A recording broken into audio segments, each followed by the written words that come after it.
Pour manger, c'était ça qu'il fallait qu'elle mange. Allez, vas-y. Ouais. Moi. Vas-y, tu tiens juste, c'est l'aile droite.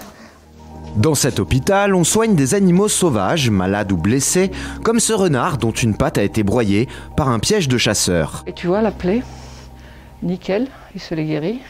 Et la plaie là, sorry. Donc là, j'ai juste regardé un peu mieux.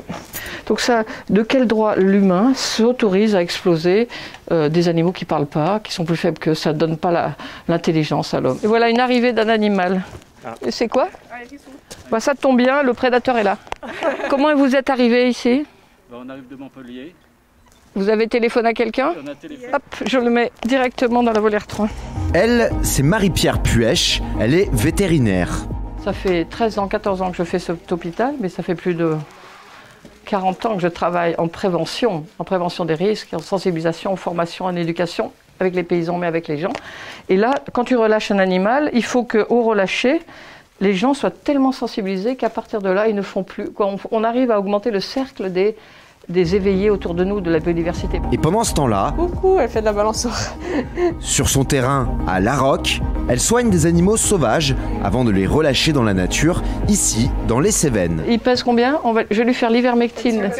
Depuis 2008, avec ses bénévoles et ses stagiaires vétérinaires, Marie-Pierre soigne jusqu'à 3400 animaux par an.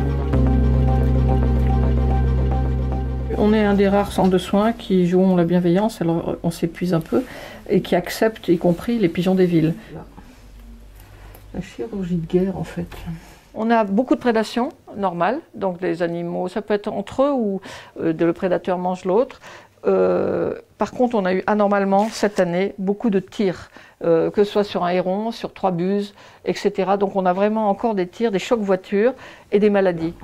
Et donc voilà, typiquement une espèce que les enfants de nos enfants verront pas ou verront que dans des zoos. Donc toute l'idée, le projet qu'on a, c'est réparer ce qui arrive. C'est extrêmement fragile.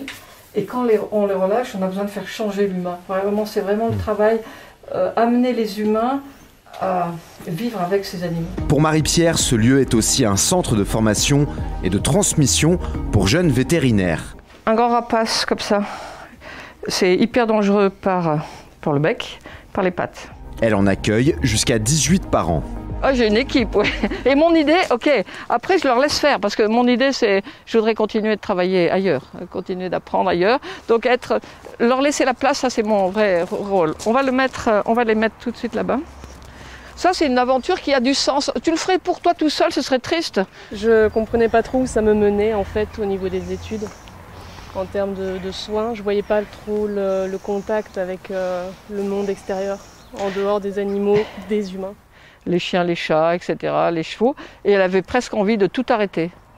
Oui, et là, l'idée, elle est passée ici à Goupil, et qu'est-ce qu'elle a dit? Je revis. Voilà, en fait, j'ai de nouveaux objectifs, quoi. Ça donnait du sens à le métier que tu veux faire. Ouais.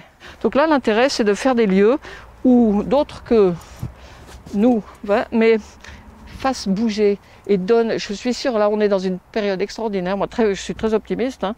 Vous aussi, je pense. Hein. Sinon, vous ne seriez pas là. Mais on est en train de faire bouger des choses capitales. L'humain se doit devenir plus humain avec l'animal. Included. Nature and animal included.